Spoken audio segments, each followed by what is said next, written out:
We are. Dun, dun, dun, dun, dun, dun, dun, dun, dun, dun, dun. Don't they normally Hey, sound that music?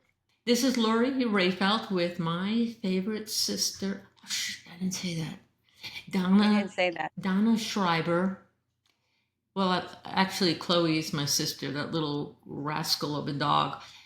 With God Aliens and a cup of coffee. That's us, because that's what we do. And we do it hard, we do it fast.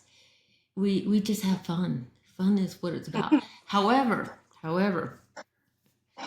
we went to England. Oh my God. I'm sorry I stole her thunder, but this is like the summer vacation, and we're gonna have a part two because she decided to go back over the pond again, second time, but I'm not even going to talk about that. So, Donna, Who are you talking about anyway?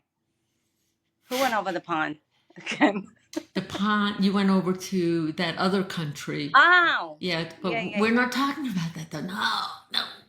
No. We're talking about our summer vacation in England. All right.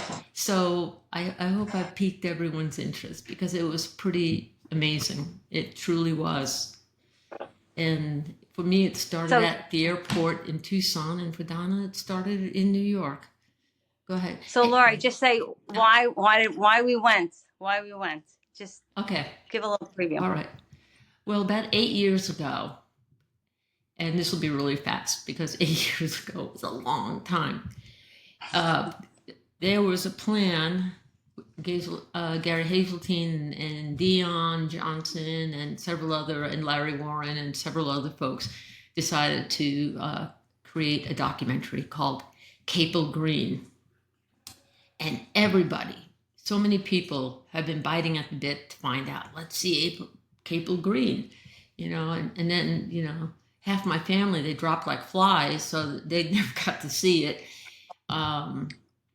But that's okay. That's okay because they got to see the previews, and that was really good too. So, but finally, the premiere of Capel Green came out. Yay! And Dion had asked me if I would go over to England, and they weren't going to pay, which is okay this time.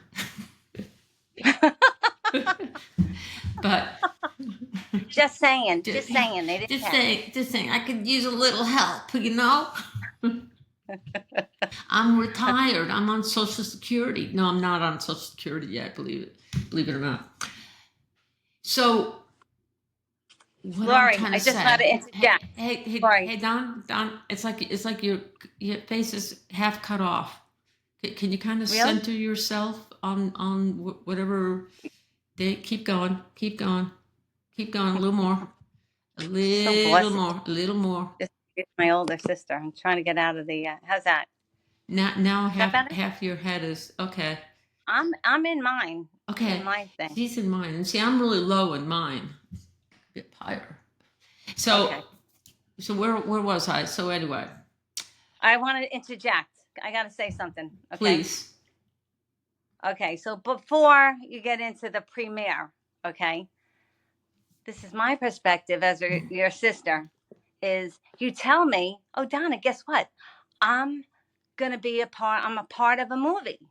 So I'm like, all right, well, what do you mean? What do you mean? She goes, no, it's a story about Capel Green, about when I worked at the gate, and there's a girl named Lori E. Rehfeldt in the movie, and she's got a little name tag, Lori E. Rehfeldt.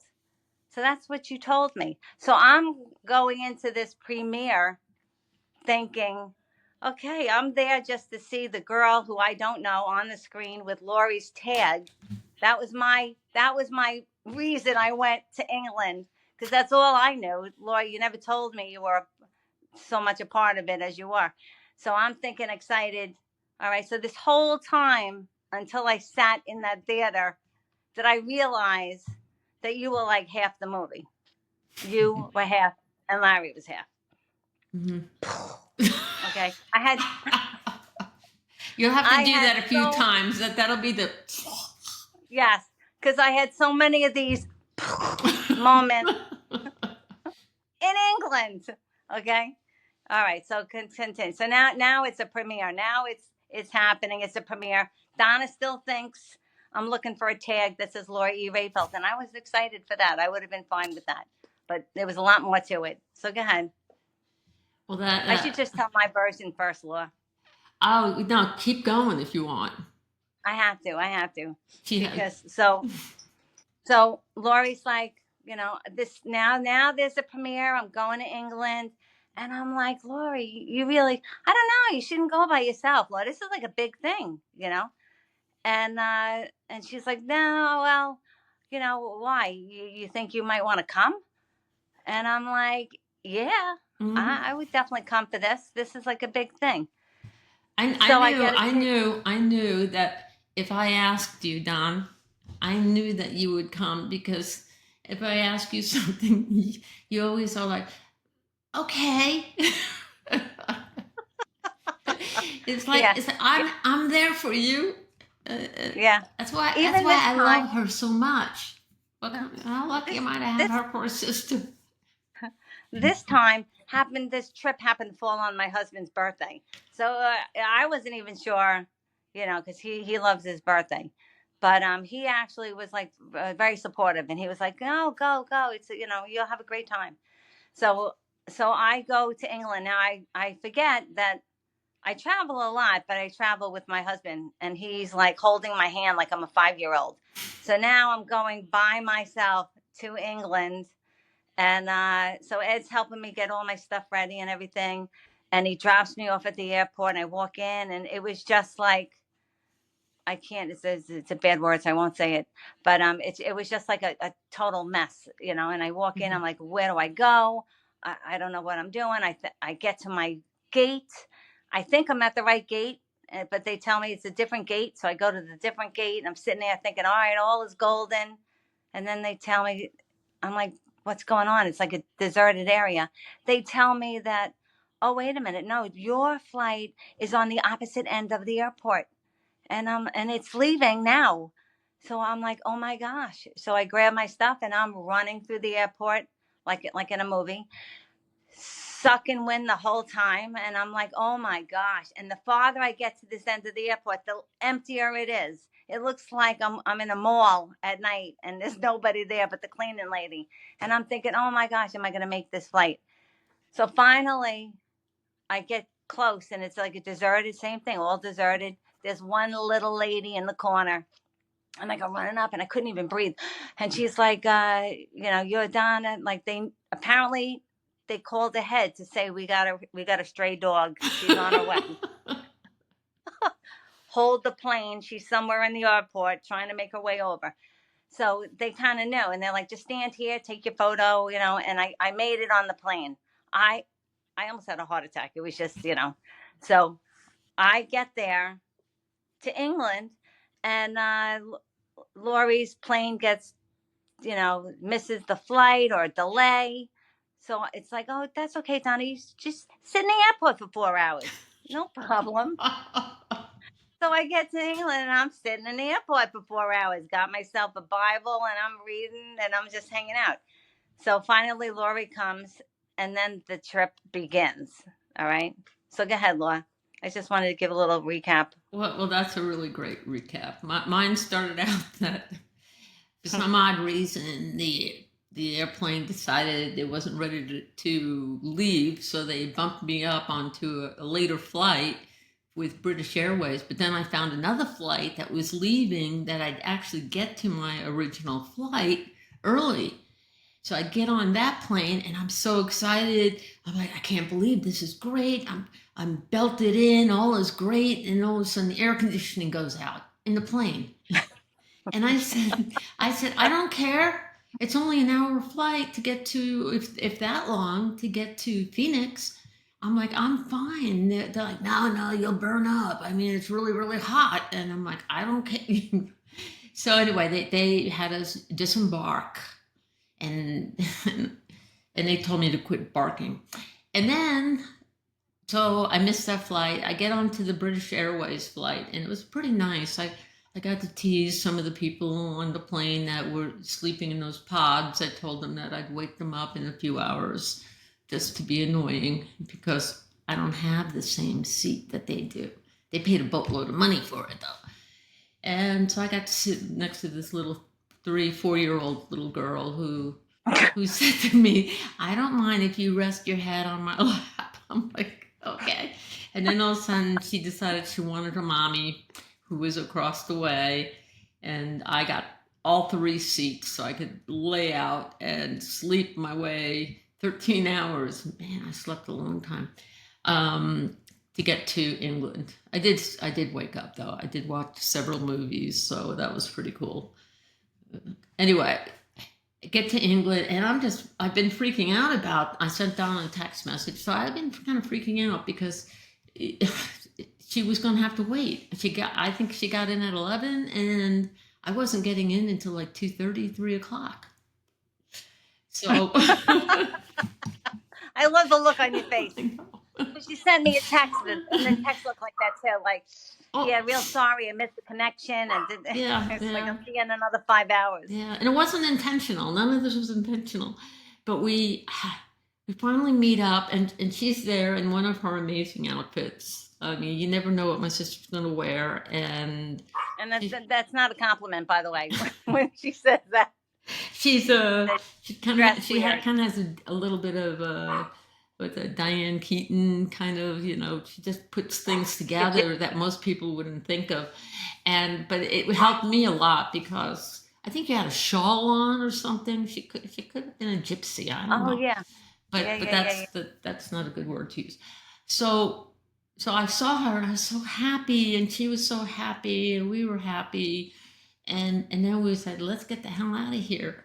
So then we finally navigated to the point where they told us we had to take, I don't know, another bus or train, or we had to do some crazy stuff to get to the main train that would take us to Ely, UK. And that's where Dion lives. I didn't know that it was about 40 minutes from Stowmarket. I guess we should have gotten a room there. However, it was really nice to hang out with Dion Johnson and his kids. They were really, really sweet, amazing kids. And I got to interject.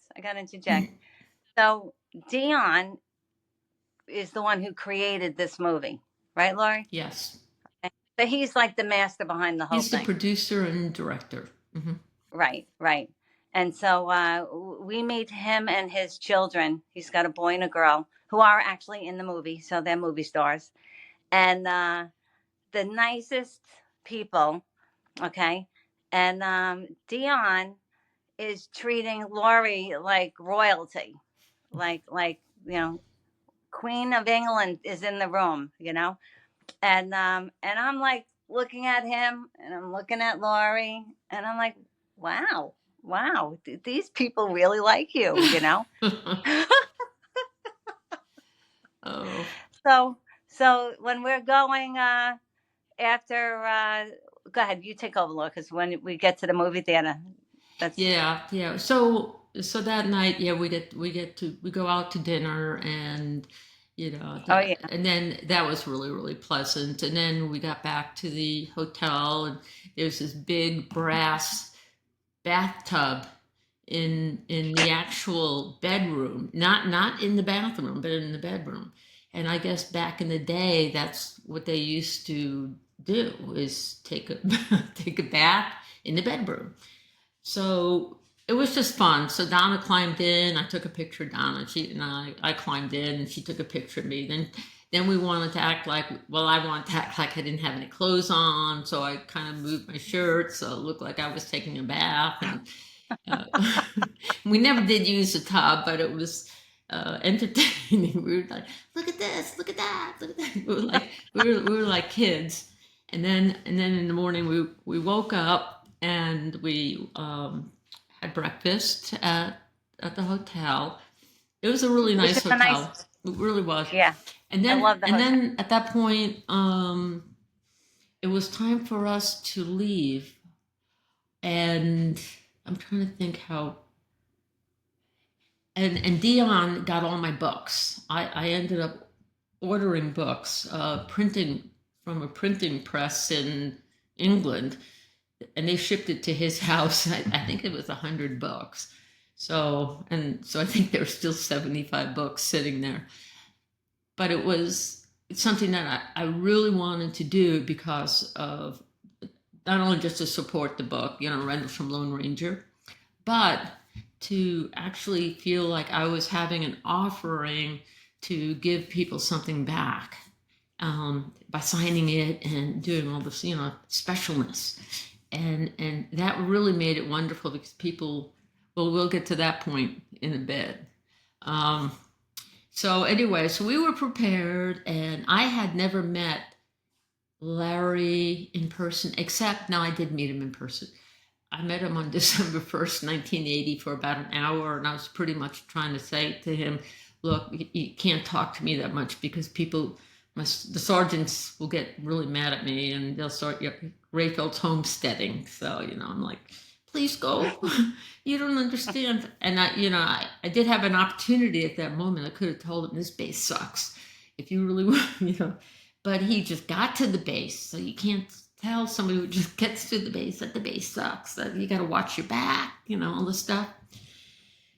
So, I kind of had regrets about that. However, so 45, many years later, 1980 to 2025, I finally meet him again. We had a reunion, even though we've been talking to each other in and out over the years, and yeah, I've always. He did a podcast.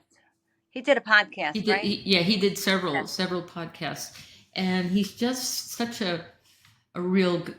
He's just the real deal. I mean, he's trying to survive life and doing whatever he can, and he's human, and he, sometimes he says something you might not like. I say a lot of things that people don't like. Not really. I'm really, really sweet, but. So anyway, it was so exciting to see him in person. It was almost surreal. And I, gave him a big hug, and he gave me a big hug. And he gave you a big hug, didn't he? Larry, I have to say, is like family. Yeah. He's from New York, and it was like he could have been a family member. It was an awesome. Every time we did a podcast with him, he's hysterically funny, brutally honest. Yes. And I love every aspect of his personality, and especially his passion for seeking the truth. Mm-hmm. Hands down. I read his book. His book was amazing. Highly recommend it. Anyone to pick it up to read it. What was that? Left at Eastgate? Mm-hmm. Yeah. That was the name of the book, right? Yeah. Awesome book, and I got to plug your book, Lori, to be honest. You know me. I'm very honest. I would tell you if I liked it or not. Mm-hmm. Yeah. I couldn't put your book down. Friends of mine that have read it, they all said the same thing. They loved your honesty, and transparency. And it was just a very well written book, I mean, I was on a vacation. My husband's like, "Are you going to spend any time with me?" It's, 5 hours on the plane. I'm reading your book, So, well, if you get a chance, check it out. It's definitely worth, an awesome read. Well, I appreciate that. And sometimes all you have to do is on Amazon. I still gotta get the book on Barnes and Noble, but if you type in Lori, Lori, and Lone Ranger, go figure, my book comes up. So I feel special. So you don't have to remember the Rendlesham part, but that part of the story is going to come in before you know it because it was wild. So we get to Stowe Market, we get to the movie theater. The whole town looks deserted, and we're just kind of like, okay, I guess that's the way this town is, and we, I guess we. I got to interject, okay? Please. So we get to the movie theater, and we go inside, and it's a little bit, preparation time. So people were arriving around 2. I guess it was like around 1 that we get there, and people are setting up their thing, and Dion brought the books, right? So, other people are putting up other paraphernalia for people to buy on this movie. So I'm saying, Lori, I think maybe we should set up a table you know. And she's like, oh yeah, that's a good idea. So we got a table and we got the books, and so I'm stacking up the books, and I'm like, Lori, you could start signing them. So this way, give and go when people come. So the line, if there's a line, it doesn't be that long, right? So this is how we're thinking it's gonna go, right? All of a sudden, everybody starts coming in, right? And it's like I was really taken back. It's like it felt like a bunch of bees swarming, and people were like looking at Laurie like almost like Jesus walked into the room like, oh, can you sign my book? And I follow you, and I'm like, how do you know all these people? And Laurie's just sitting there like, yeah, pleasantries, and she looks at me, she goes, I don't I don't know. They know me though, and they want my autograph, Donna. Sign the book.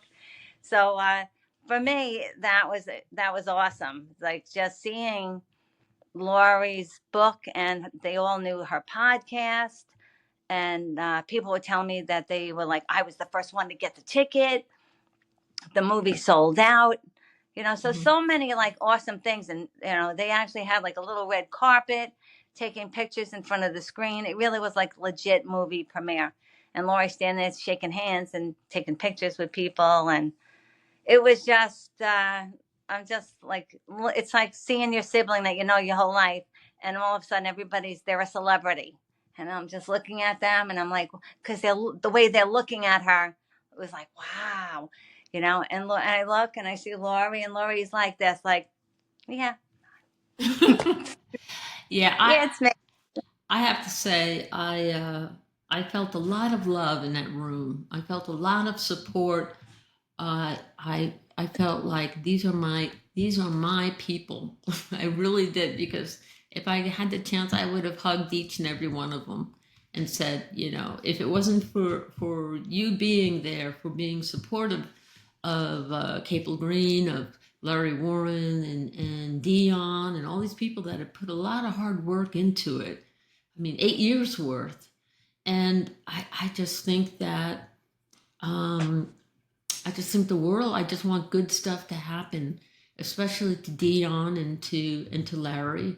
I mean, I'm kind of riding my own wave. I'm happy, content with where I am in my life, but I do enjoy it. It's just so nice to feel visible, to feel like, wow, people really get it, and that will stay with me forever. That really will. And of course, Donna and I will be talking about it, because Donna knows me as a kid, when we were 4 and 5 years old, getting into trouble and doing silly things like making potions in the basement and getting Clorox all over our clothes. But so it's just really funny. It's like Lori was naughty when she was little, and now not so much. So Yeah, and I just want to say too, these people that were involved in this movie, even people who were doing behind the scenes that we met, and I don't recall their names, Laura, but I don't know if you know them, but just getting an opportunity to meet them, they put their heart and soul in editing and all oh facets of yeah, this movie. yeah. One of them And is actually Tino. I yes, Yeah, he seems to be the workhorse of the, like, the engine that really runs it. I think he was one I picked up or took. Larry gave him a place to stay, and the funny thing is that with all that Larry does and has done for the community, being the whistleblower to get the story out. And for me, it wasn't until his book left at East Gate that I realized that the UFO had come back. And it just, like Donald go, it just blew me out of the water, and it's from that point on, 1996, 97. I'll tell you how crazy it got. In I think 97, I was home. It was a winter day, and I'm cleaning up the living room, but I have the TV on, and I'm watching. I had just met Larry, talked to him on the phone, and all this stuff. And I'm thinking about this book, Left at Eastgate, and I'm watching TV. I had Rosie, a television show, Rosie O'Donnell, on, and I'm watching her, and Dan Aykroyd comes on, and I'm like, oh, this looks kind of, he's fun, she's fun, the few laughs. All of a sudden, he pulls out the book, Left at Eastgate. I'm like, this is like synchronicity is just flowing through this place now. I mean, it was like the sort, the universe, everything was opening up to say, yes, this is what you need to do. This is what you need to, this is the path you're supposed to be on, I mean, it was just really, I mean, I had so many of those different experiences, but to see out of the blue,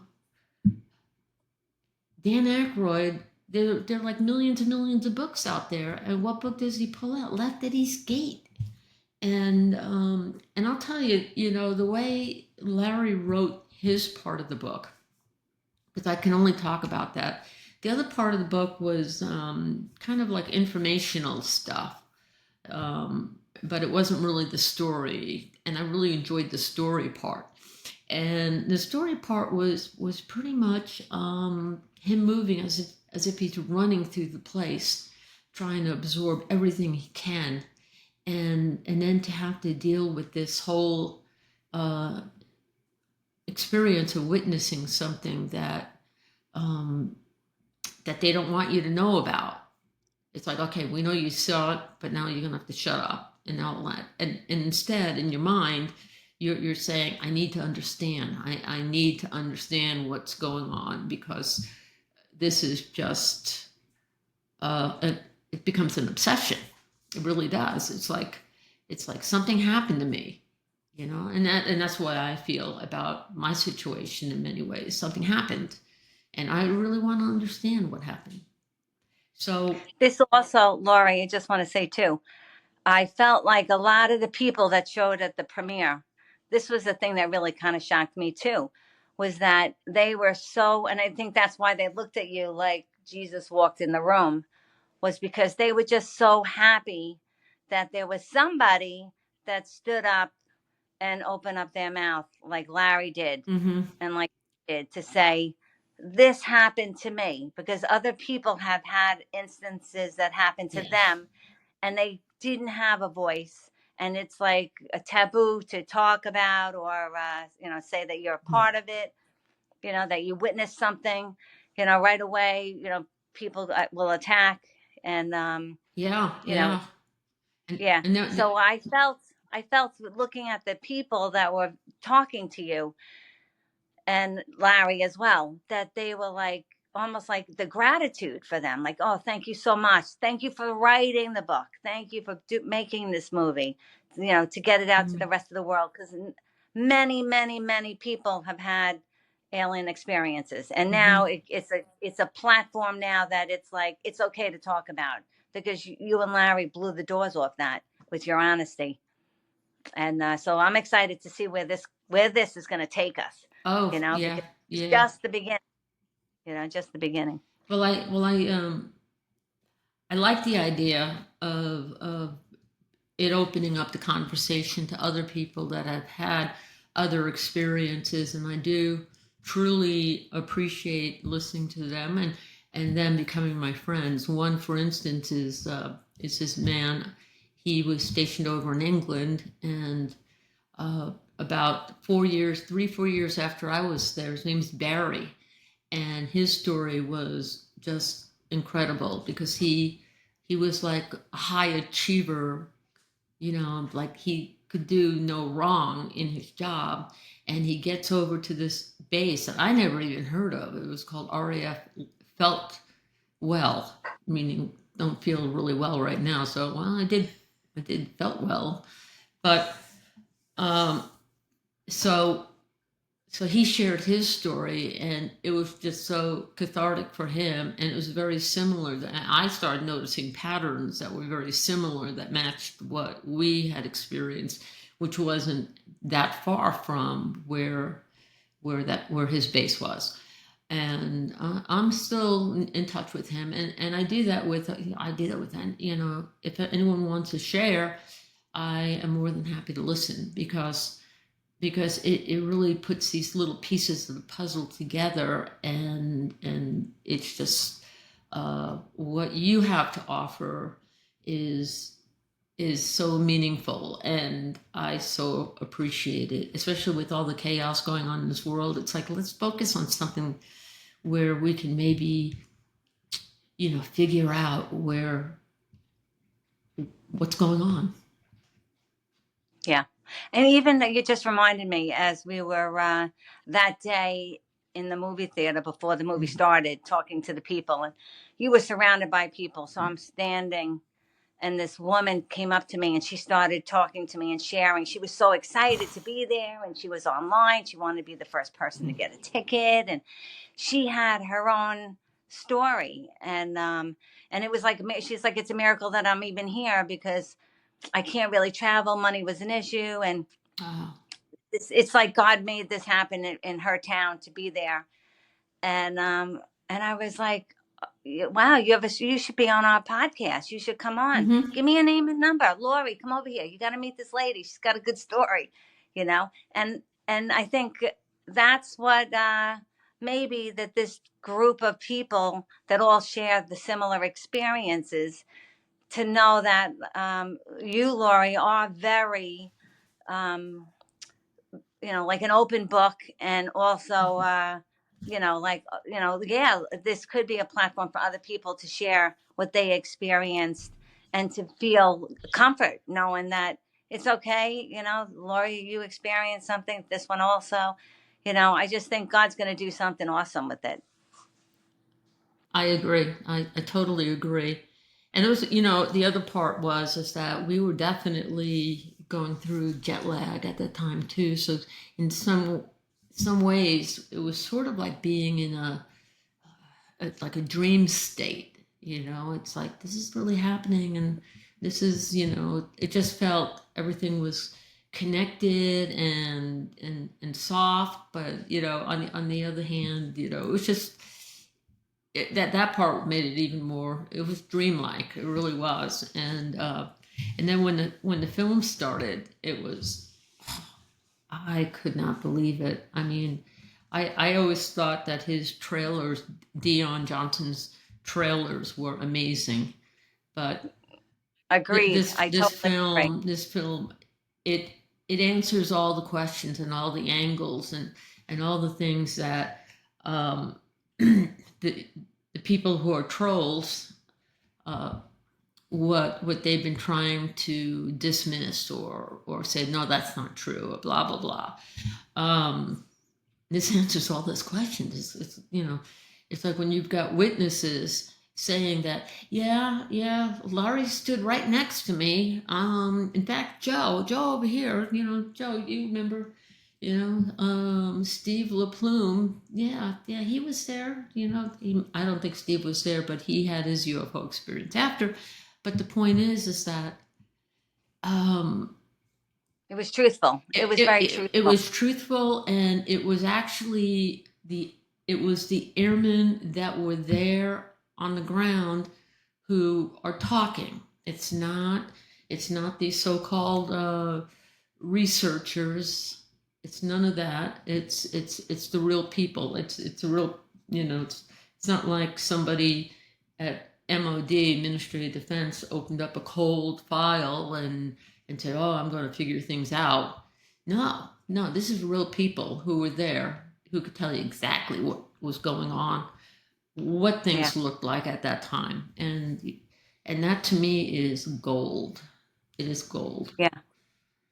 And I love the way he did this film in the sense of, like, showing like an alien experience visually, okay, and then having Larry talk about what was happening in that moment and what he was seeing or going through, or same thing, another experience, and Laura, you sharing of yeah, when this one happened, this is what I saw, this is what I felt, and I found it was 4-hour movie, and I sat at the edge of my, it was riveting. Yeah. I could not believe, normally I would be sleeping in a 4-hour movie, but I was like, they had an intermission. They had an intermission, but it was just like, again, like for me, I was like, oh my gosh, because a lot of the things that in the movie, and also like Lori, you never, or, in your book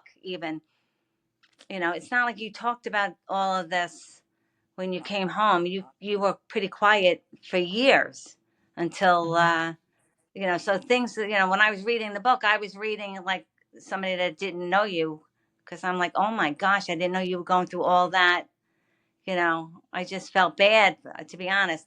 I had compassion Oh, for you, because I'm like, you're going through all these experiences, and you come home and the family's like, life's just going on and everybody's busy heading out the door, so but yeah, it was just, yeah, wow. yeah, yeah. It was a real mix of most of us when we got there we were 18.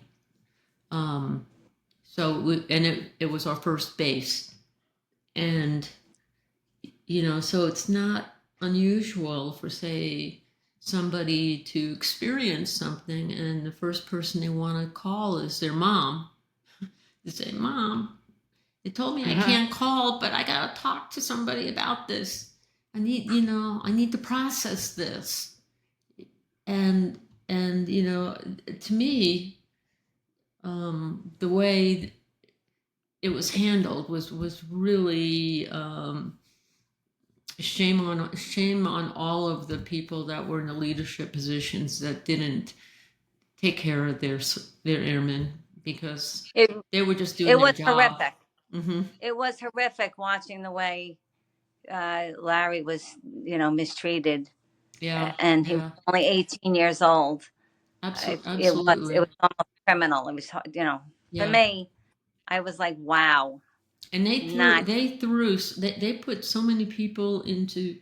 I mean, they would do things like stick stick drugs in their dormitory room, so then they have the dogs go in there and find it. I mean, we don't know who these people are that are infiltrating the rooms, but they really work hard on making somebody lose their credibility, or it's kind of like you say, am I going nuts? Is this really happening? Why are they doing this to me?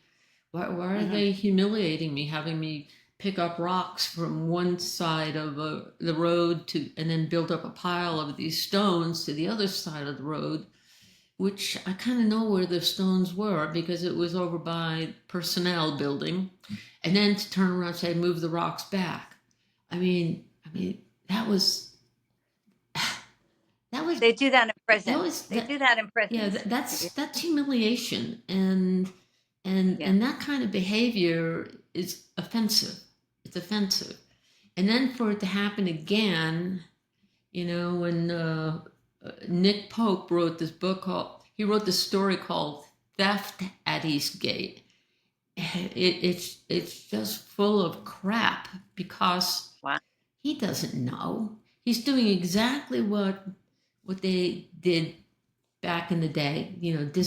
Take apart, dismantle this person's credibility every little bit you can.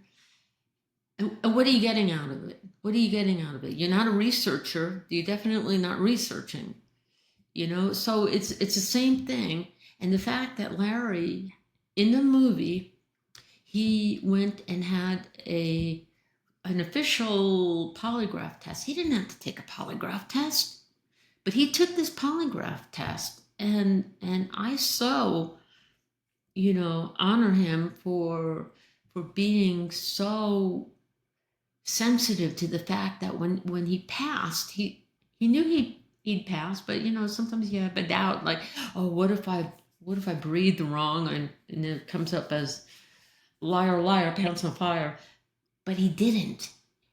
He came up that he answered all the questions to the best of his knowledge. It was honest, and and and then he That started. Then he blew me away, would. Laura. Then he was That blew me away with Larry too. When because he took that test, because it was so emotional. yes, because it so much against him, lies put against him, made him, to try to beat him down.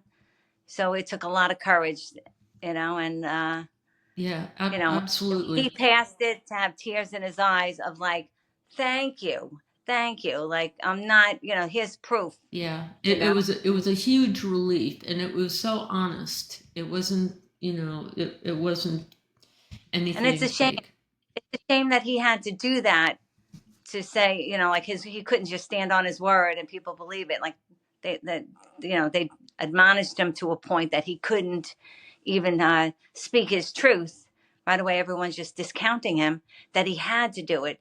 That I felt like it just, in the movie, it was moving. It was just like, I had tears in my eyes watching Mm-hmm. this, because it was like, like you said, somebody being totally, they do that in prisons, move the Right. rocks back and forth and to humiliate and Yeah. discredit and all these horrible things, to a really good person, a real honest, genuine person. Larry is, if anything, brutally honest, and it's what Yeah. I love about him.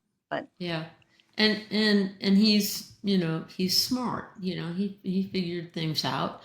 I guess I was watching. I'm kind of a person that looks to see what's going on, and I pay attention to body language and that kind of thing.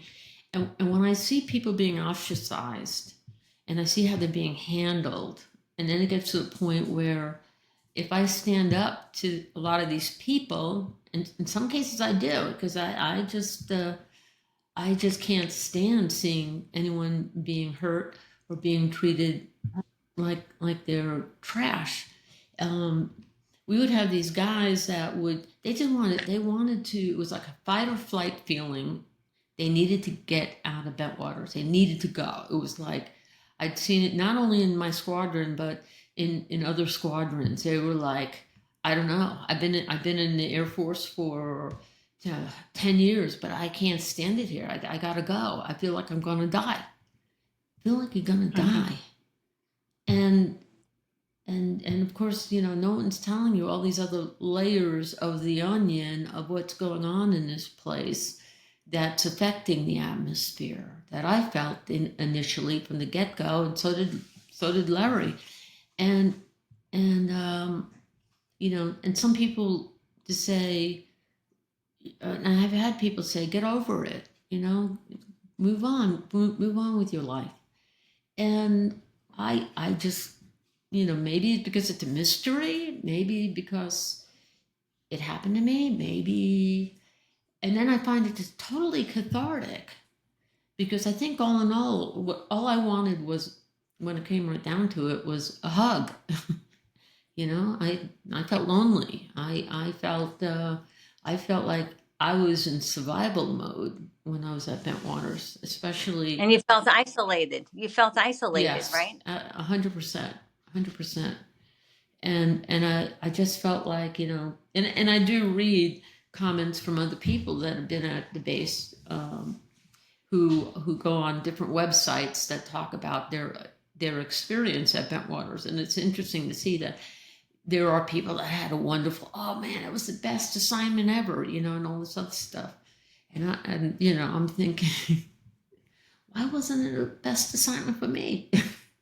But it was the assignment that it was intended to be for me, and it was up to me to figure out how I was going to navigate. If I was going to stay in the military, I still wasn't sure. I never re-enlisted after 4 years. I kept extending. It was like, no, I'll extend another year. It just took the bite out of it. So, but before I knew it, I said, damn, I just did 10 years.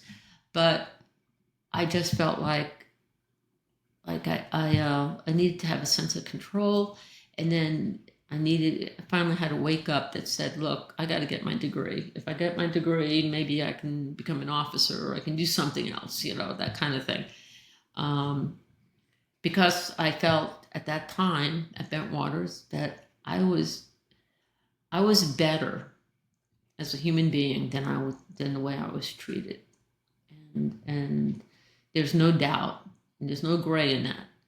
And I will tell somebody if they disagree. Well, you were. I'll say, yeah, you're a crock of whatever. So then then we were at the intermission. Now you got to understand too. Donna and I didn't eat very much that day, so we were like a little hungry, like oh. and and I did get the chance to go to the bathroom. Excuse me, I really gotta go. But then Donna was like, "Get over here! You got books to sign. Get over here now." She was my boss. I was like, "Okay, I'm there." She goes, keep the line moving, Lori. You gotta keep it going." I would be like, stop talking and sign the book. Yeah. And then at the very end, when the film ended, Oh, that was then good. they had the part where they had the Q&A, and I think I was a little slap happy at that point, but I was just like, I hadn't eaten. That was Lori. I have to say, that was hysterical. At the end, they were going to do like Q&A where people would ask questions, but Dion said, who produced it, said, no, these two have such a banter. Let's just like stand back and let them be them, So there is Larry's cracking jokes, and then Lori's got a mic in her hand, and Lori's like, so Larry, let me just tell you, we had so much fun. Yeah, we did, Larry. We did. So she's having this banter back and forth. I mean, it was so comedic. It was so funny, and very, very enjoyable. I think everybody really loved it. And I love that Dion did that because it was like looking at two old friends getting together. Yeah. Honestly, it felt like you two knew each other very close for like 25 years, the way you guys were together. It was just so natural, Oh yeah, he's a New Yorker, like you said. The way he talks, with the nuances, the way um, he kind of has these side stories coming out of, and then he gets back on. He gets right back onto. He digresses and gets right back on the mark, and so One thing I wanted to say, Laura, too, that I loved about this whole experience was that you got out of the military as a major, okay, and that always tickled me because I was like, Lori, you're a major. That's major. Like not many people, go in and do that kind of commitment. All the 27 years you were in the military, and you come out as a major. So when I would visit you, and we'd be driving around, and you'd pull up to let's go stop at the base, stop in the commissary, and as soon as she'd pull up, everybody would be like standing at attention, and and Laura would be like, looking at me, she goes, yeah, on. Yeah. At ease, it's okay. Yeah, it's okay, fine. All right, let's go on. And you'd be like, yeah, they're saluting me, But that was a huge thing, because to me, you being a major in the military gave you so much credibility. Nobody can take that away from you, No. And it was like, even when you wrote the book, and written by Major Lori E. Rehfeldt, I look at that and I was so proud of that. Yeah. I was so proud of that. That you went through all those years dealing with the military, and that you are. It's okay. Was that you? No, that was Oscar. Hang on one second. Is he okay? I'll take care of it in a little bit. Okay. Yeah. But dealing with there was a lot of there was definitely a lot of stuff I dealt with, especially in my the earlier years, and but I think though God had you become a major because he wanted it to be used for this what you're experiencing with the whole alien thing, and Yeah. to be able to share your story. It's not like Private Benjamin, okay, has Mm-hmm. no idea, military. No, you walk the walk for Yeah. 27 years, and you still brave enough to stand up and say right is right and wrong is wrong. Mm-hmm. That's Absolutely. definitely a Rehfeldt thing. To our detriment. Yeah, really. You're court-martialed. All right, but still, I'm telling you, that wasn't right. Yeah, yeah, yeah. Yeah. I mean, I was in I was at the Defense Equal Opportunity School, and I put down as one of my values equality, and they railroaded me out of there. What do you mean by equality? What do you mean by like, Yeah. well, we've never had a woman 4-star general. I don't know. I mean, why is that 50% of the world? But I just put Defense Equal Opportunity School. I thought I was safe. I thought I was safe to do that.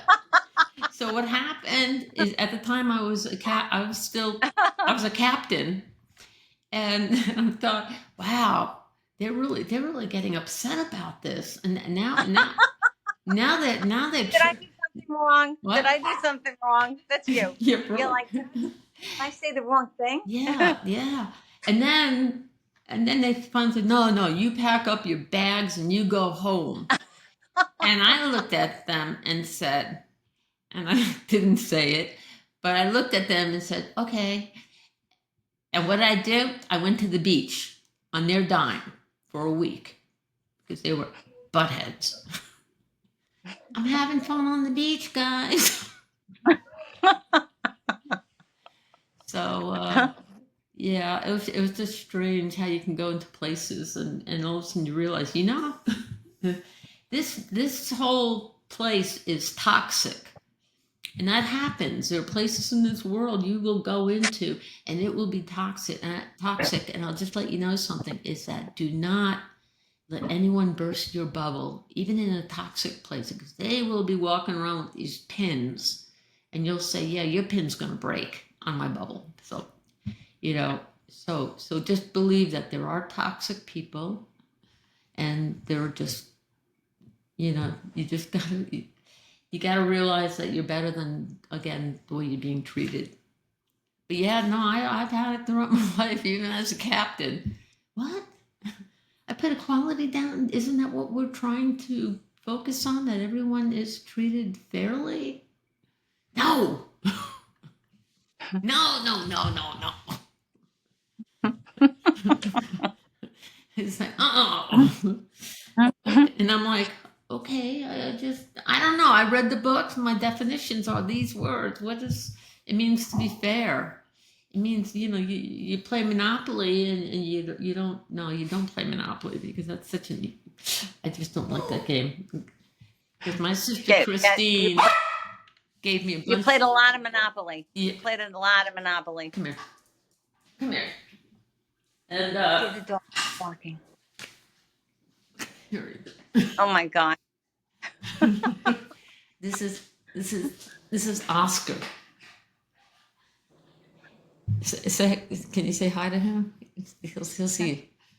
Oscar. Yeah, mommy's doing a podcast, Oscar.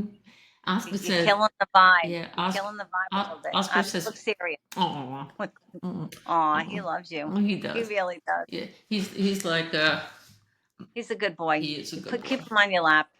Okay. So back. Okay. Now here's the thing. The following day, we spend time at Ely, and we do an interview with this woman, Chris, who I'm going to have on our podcast. I just thought she was the journalist, who I thought was just really amazing. She's the one that went with us to Rendlesham. She said, "Do you want to go?" Do you know who I'm talking about? Oh, May? Oh, yeah. Yeah. Yeah, no, I think she's a kindred spirit She, with Lori. yeah. Well, I just All felt right. like, First of all, I just want to say about Chris. So we see this woman, and she's very dressed like she's going to interview Lori. So she's totally dressed appropriately, and she's beautiful woman. And she sits down, and I'm sitting there, and I'm watching this, and it's not like Lori knows what she's going to ask her. She doesn't. And I'm wondering how is she going to answer these questions? And she asked them, right out of the gate. She asked a question that I'm like, I don't know how I would answer that. And I'm looking at Lori, and Lori's like very, very calm. And she's just looking at her, she's thinking, and she goes, "That's a really good question." You know, like she said, if you could sum it up in one word, like what you think about aliens, what word would it be? And I'm sitting there like, I don't know.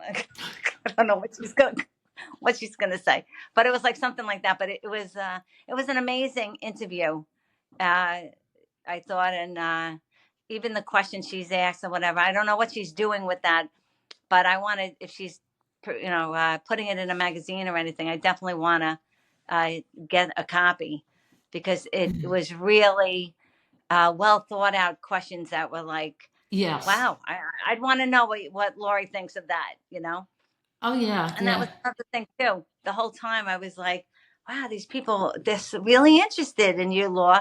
They really want to know what you think about these things. And, Dion was there filming it and getting all the angles, and, just seeing all that goes to make this thing happen. Yeah, yeah. It is exciting. It's exciting. And then Chris was like, oh, this is so cracked me up. Chris is like, oh, I got you something. This is a pebble from the grotto in Lourdes. And I'm sitting there like, oh my gosh, this is like, she could be in our family. Mm-hmm. Because, and Mm-hmm. Lori's like, well, I happen to pick up a rock with a heart shape on it that I'm giving you, like these two are like two peas in a pod between Yeah, you and Chris. yeah. I It really, was, really, really enjoyed her, yeah, and I yeah, she hope. became like family, Oh, big yeah, time. yeah, yeah, yeah. And she's actually translating my book, Rendlesham Lone Ranger, into Spanish, and she said she's got she can really get my story out to the Spanish community, not only in Spain but in South America. So Wow. that's really, yeah, that's really wonderful. I mean, I'm like, yay. And because there's so many places in this world that are very, very very spiritual, very, and so anyway, then Lori, are you share about when the next day when we went with Chris to Eastgate? well, that was the same day. We're all we got there on the 19th. Now it's the 21st, and we got to get on the plane on the 22nd. So we were like, all right, all right. So we're still in Eli after the interview, and the kids are getting antsy. Dion's kids, but that's fair because they are kids, and and then Chris just says, matter of fact, do you want to go to Rendlesham Forest? And Donna and I at the same time said, yes. Yeah, I wanted to go 3 hours ago. Yeah. So we get so she goes, well, let's go. And we went and we got on a train, and I couldn't believe it. We were going. It was like just like that. And then all of a sudden she knows Derek Savory, who we had on our podcast. He was one that initially we had, but we couldn't understand what he was saying. If you, Yep, yeah, I remember. that's I don't want to say anything. yeah, that's Penny's. That's Penny's significant other, and so she calls up Penny while we're on the train, and they say, "Oh yeah," she said, "I'd love to pick you guys up." So she gets to the train station at Woodbridge. We get off. All of a sudden, the sky breaks open. It's thundering and raining and really, really thundering hard. I'm thinking, and then Penny loses her glasses, and we're thinking, it's really weird. It feels like I'm not sure we're really going to get there. You know, it was almost as if some of these obstacles, like the thunder, was saying, "No, you don't want to go to Rendlesham." And then, and then she finds her glasses. So we're on our way. We get there to Rendlesham Forest, and I just have this need. I see the main gate. I see the fence that they lock up, and where the fence is, where they lock it up, is not where I want to be. So I said we're going to go over by the side. There was a path that was going parallel with the fence line, and we went up. We got to the fence line, and I saw the blast wall, and I saw the little pad where East Gate used to be. So I knew that that part of the forest was where I would feel that's the location where I would feel the gray, um, the one that came up and was behind me at the gate shack. So in many ways, that's a lot of activity was going in and out of that area. So that was a hot area for Aliens. aliens. And then, of course, then I tried to climb the fence, which didn't work out well. Um, it must have been the barbed wire. And then I said, okay, hang on a second. Heads up. Oh, it says something about, hold on. Okay. What are you looking at? It says something about you have Donna Rehfeldt's recording has stopped. Um, something about you having a phone call coming in. Yeah, I bypassed it. Oh, okay. Let me So see you here. continue. Yeah, I think you're still on. Anyway, I am. so we get to the forest, and of course I didn't have my phone with me. I didn't really have much juice on it anyway. And then Chris handed me her phone and said, "Well, I want you taking pictures." And I thought, well, taking photos. And she said, I was thinking, well, you can take the photos and then just send them to me, whatnot. But she said, no, no, no, you take the photos. So one of the photos that I take is of Donna and Penny walking away. So you just see their back. You got the little hat on your head, and they're just walking away. So you don't even see their faces. And and then to the left of them is a bunch of shrubs and bushes and just wild, you know, foliage.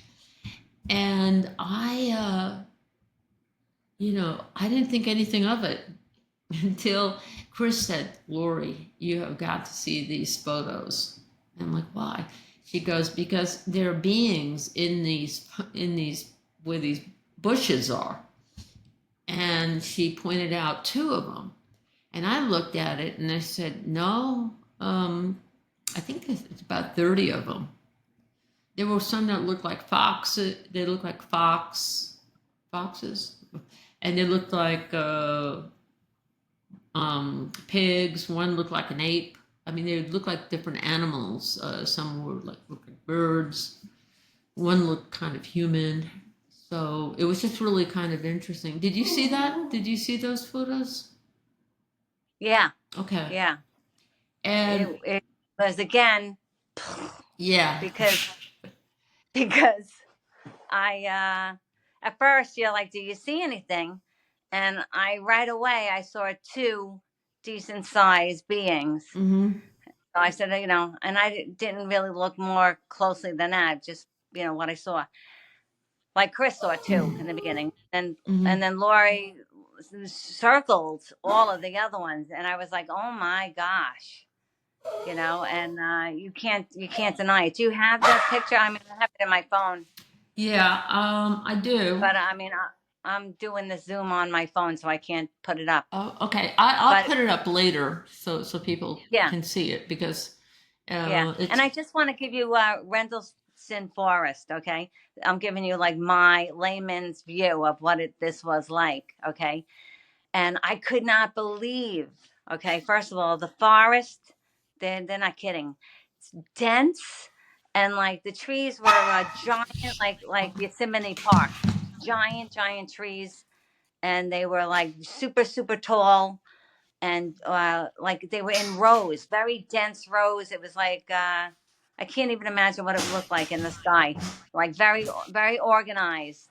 Like they could have had something in the middle, like an opening, and you wouldn't know because it was so dense. You really couldn't see anything. And then also the ground was these ferns that were like Kelly green ferns, all very soft.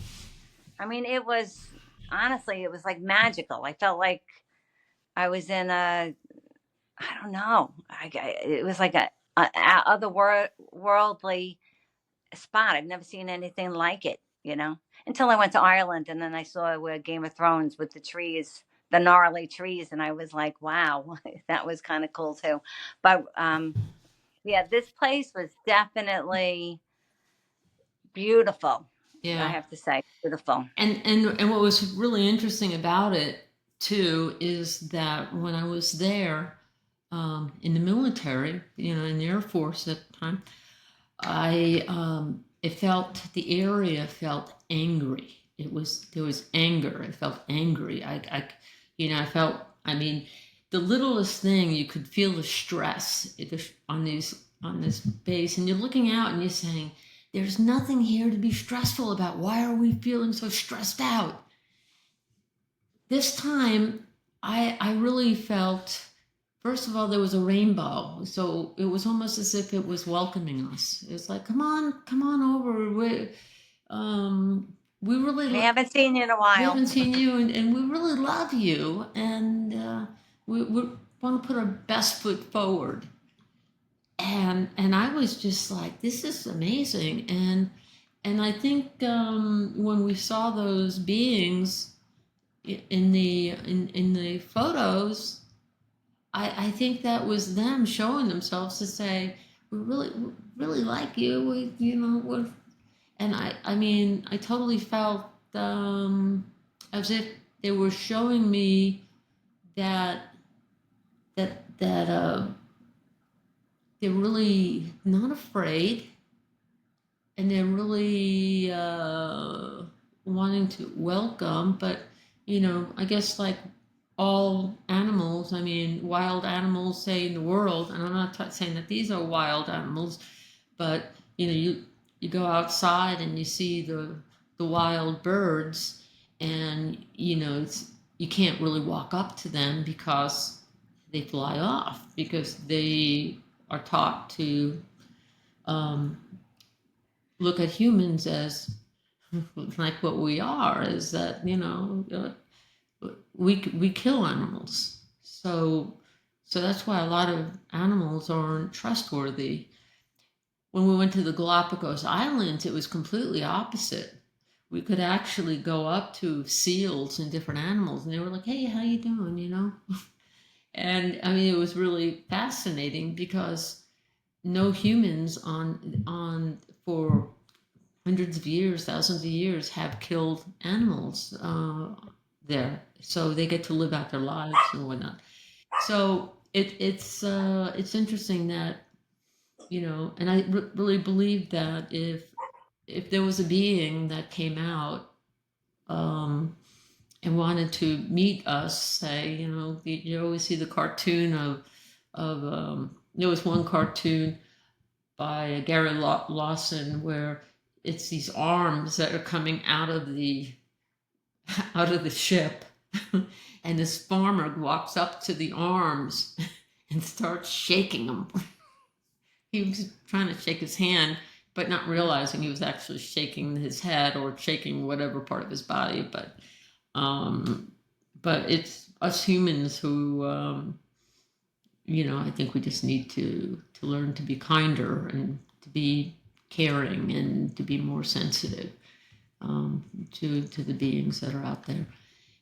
But it was a short visit. It was 45 minutes, and then we get on the then we get on we get on the train, and next thing we're back in Ely, and then in the morning time we're getting up at the crack of dawn to get to the airport. Another train. Yeah, and to get on the get on the airplane, and it was, it was bittersweet because we said goodbye to Dion, and then I had to say goodbye to my sister Donna because she had to take her plane to New York, and I had to take my plane out to God knows what. And I just want you to know, Laura, I appreciated you when we got to that place where I have no way to get to my airport, and you're at your place to get to the airport. You're at your terminal. There is no terminal for Donna, and you're like, you got this. You're fine. You'll figure it out. Don't worry. I got to catch a plane. Okay.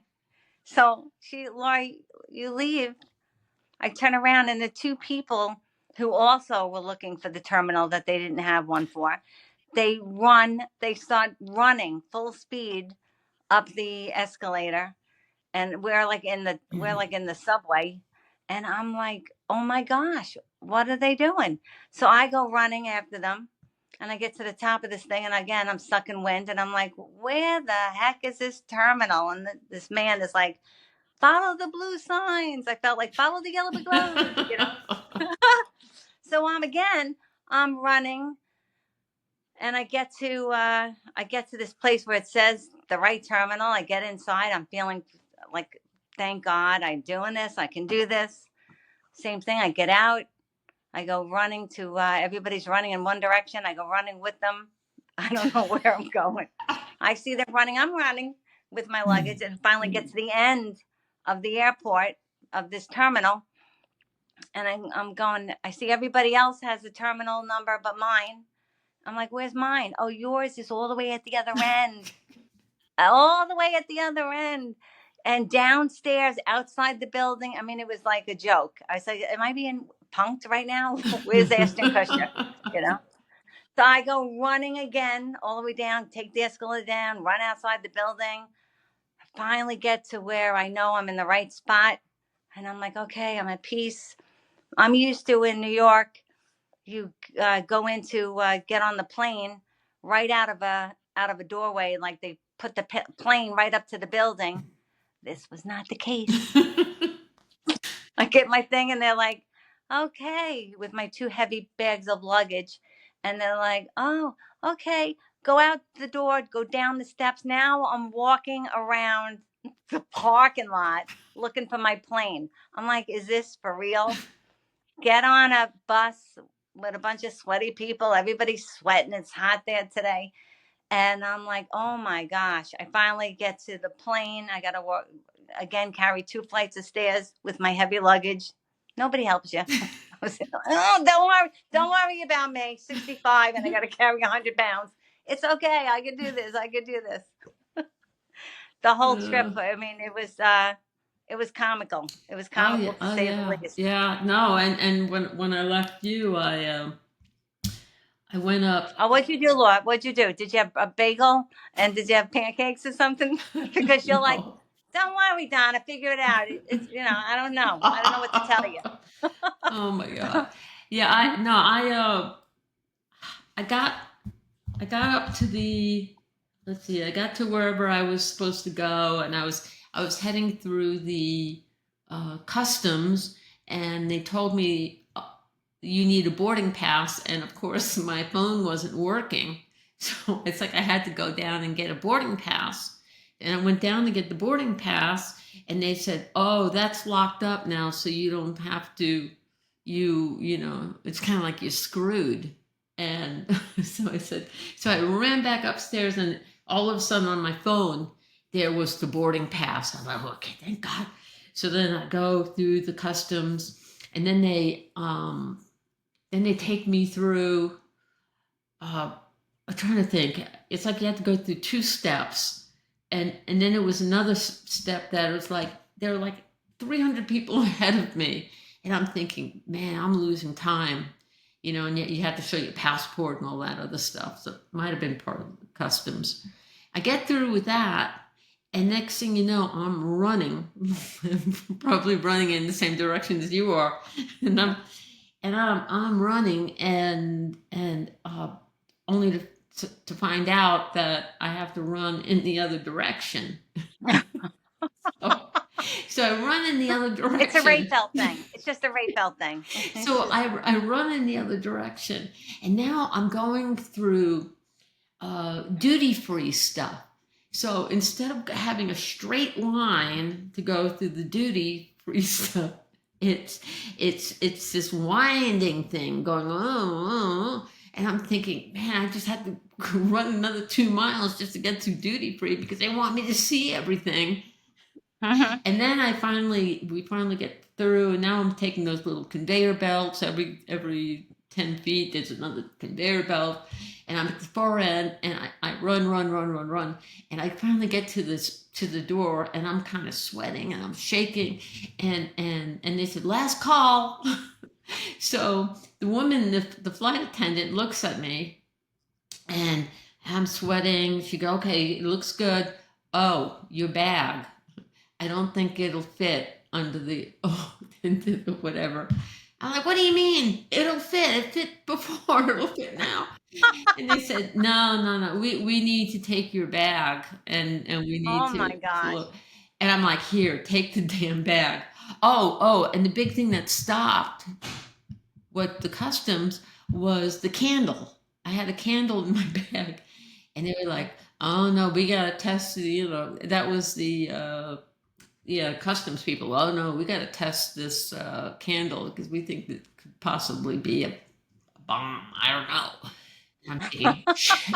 Don't say the B word. No. Don't say And I, the F and, word. yeah, and I said, keep the candle. No. We want make sure you have your candle back. No, you keep the candle. Keep the candle. And then it happened the second time, and I'm like, why can't you people keep the candle? I'm not a candle person anyway. Keep the candle. I don't know how you got a candle. I think it was in the bag of stuff that Dion gave me, and I love him, and I really love the candle. Oh, that family was great. We Yeah, love him, his oh, yeah, daughter, and his son. yeah. Brilliant, His son, brilliant his, children. his son ended up getting really, really sick, having viral meningitis. Oh my Yeah, gosh. so I sent him a surprise gift, you know. And for those who want to know what I sent him, it was a really cool gift. It was a metal detector with a shovel, with this little pinpointer thing, and this bag he can wrap around his waist so he can go on an adventure and find those treasures. Yeah, I did that. I did that because I love Dion and I love his kids, and I gotta get something for his daughter now because she's really special and she deserves so much. I could have Yeah. taken that kid and just hugged her the whole time. It's like, I love you. And so anyway, that is our trip, and I'm sticking to it. Oh, Me too. I did get on the airplane, by the way, and of course I had to go in the way back, and I was at the way end, and I was just so exhausted, and they looked at me like, "We've been waiting for you." And at that point, That was me too. My seat was the last row, yeah. and it was the biggest plane I've ever been on. Five across, three and three. Mm-hmm. So it was like 11 across the plane. That's how wide the plane was. And I was like row 45. That Yeah. was it. You don't get any farther back than that. Yeah, so So, good times with smooth sailing with the airlines. yeah. You guys have to do a better job, man. I mean, anyway. I felt the same way getting stopped everywhere. British Airways, I have to get used to it. I wasn't used to everywhere I turned. Beep, beep, beep, beep. No, we got a problem. Sorry, go on this line. Search her bag, search her. I'm like, oh my gosh. And I had the same thing. I needed a ticket. I put my passport, and they're like, beep, beep, beep. No, no good, no good. You got to go wait and produce a Yeah. ticket. And I tried to give you that candle. That would have really made my day when you left me like, don't worry, Don, my plane's taking off, you know. I got you this far. I really thought you were going to get on the next. You were there waiting for the next train to come, and that would I take you was to the you. train that never came, and that's when everybody started running. And I'm thinking, Yeah, because oh my yeah, gosh, because I would have stuck around because I was looking at you thinking, oh, because we were leaving, we were going through separation. Now we were like, I had to go to my yeah. life, and she had to go to her life, and I get home and I am like exhausted. Oh, because I had to after I got off the plane in Phoenix, I had to go and get my bag that was checked so that I could get on this other plane. And that meant I had to go through customs again. And, and guess You what? can't make this stuff up. You No. just can't. You And just can't. guess what slowed me down again? It was the candle. It was like You think you would have thrown that candle out? I know. So yeah, so anyway, and I almost missed that flight too. I mean, it was tight. Everything was like so tight. But I had a great time, and I so thank Donna for being there the whole time, and for us to have It was so much fun. these wonderful memories, and there's more to come. There's more to come because I truly believe that with the pluses, with with the sweet Oh, comes the sour, and there are people out there that are like really anti whatever, and so we're just bracing Lori, ourselves. I want to, before we close, I just want to pray. Okay. Okay. So I just want to pray. Father God, we just thank you, Lord. We thank you for this movie, God, and we just pray blessings and favor over every person attached to this movie, Lord, that no weapons formed against them will prosper, Lord, that they will have a victorious life, Lord, and that no backlash in any way, shape, or form will affect them or touch them in any way. Lord, we are just grateful for you. Lord, we're grateful for Lori having this podcast. We're grateful for the opportunity to comfort other people that have had alien experiences and don't know who to talk to about it. Well, guess what? You got this podcast and you got Lori and she'll talk, so we are just so grateful. And you We have are grateful. Donna. Yes. And we're grateful for Dion and his children and his family, Lord. We are all the effort and work and time and effort that he put into it, and his children standing beside him, going through this experience as well. Lord, we pray just blessings and favor, and Larry, of course, Larry, God, we just pray that this catapults him to a new place, a place of just joy and blessings and favor, Lord, that he deserves, that the best for him is yet to come. And God, we just thank you for your grace and your mercy on and Tito. That was his name, right? Tito on the Tina. Tina. Tino. Love that man he was like the heartbeat of that movie, Lord. So we just pray that it's going to Australia, Laura, you said, or maybe there already. Yeah, they were there. Yeah, it was Yeah. exciting. So It hopefully, was a success. They're planning on having two premieres somewhere in the states. I'm not sure. I had offered.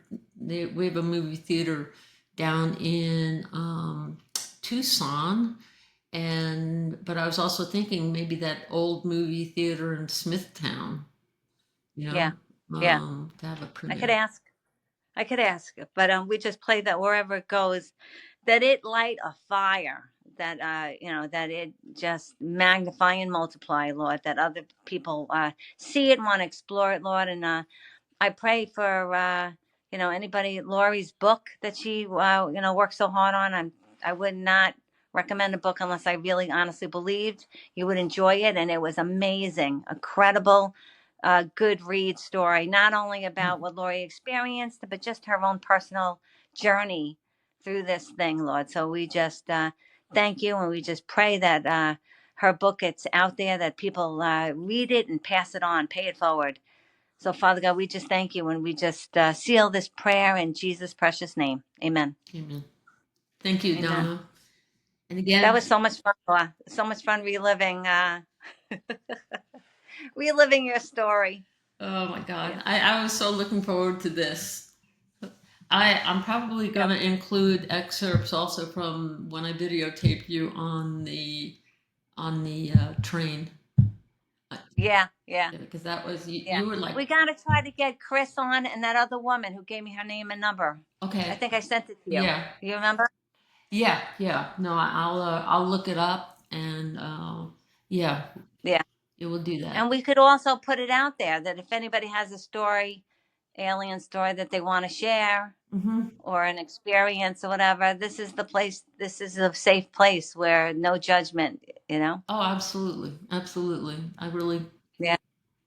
yeah, Because it blew my mind how many people are like, it's like the underground, but there's like a huge following, yeah, you know?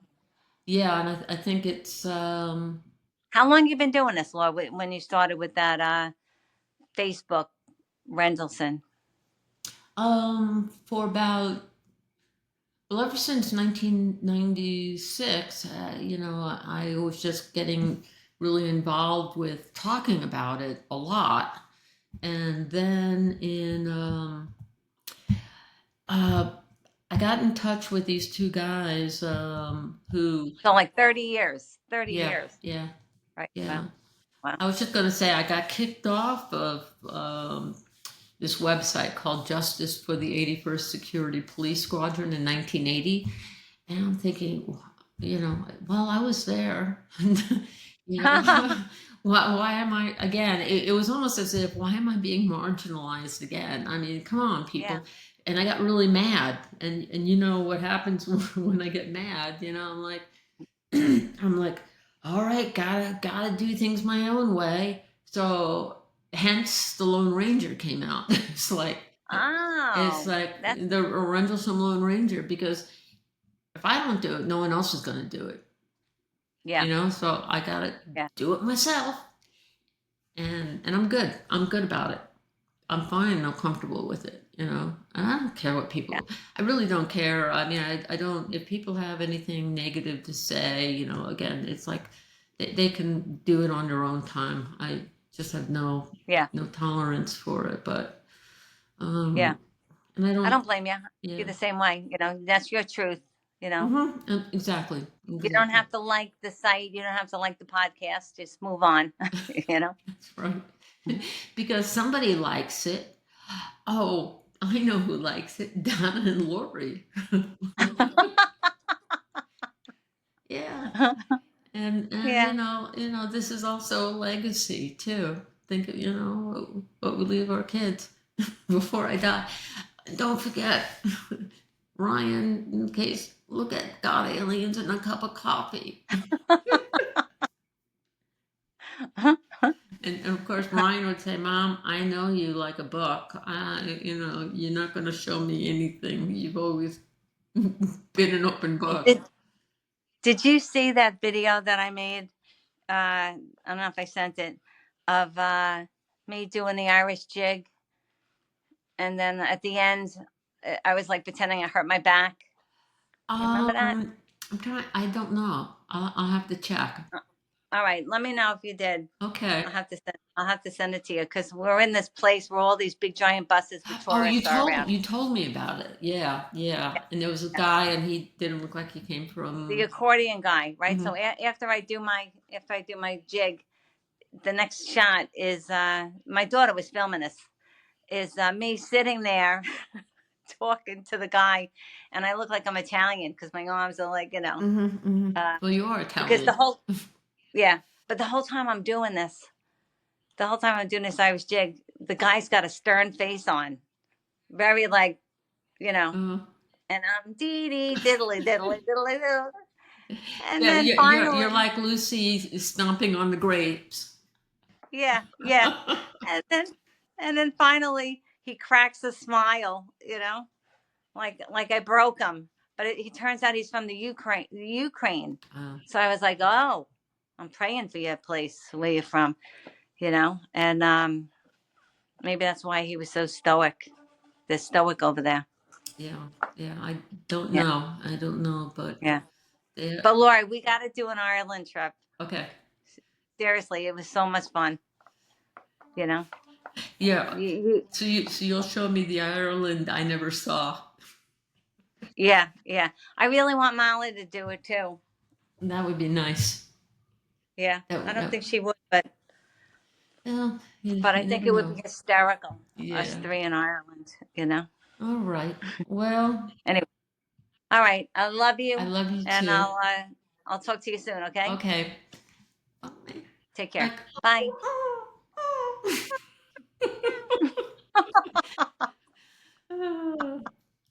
Oh, I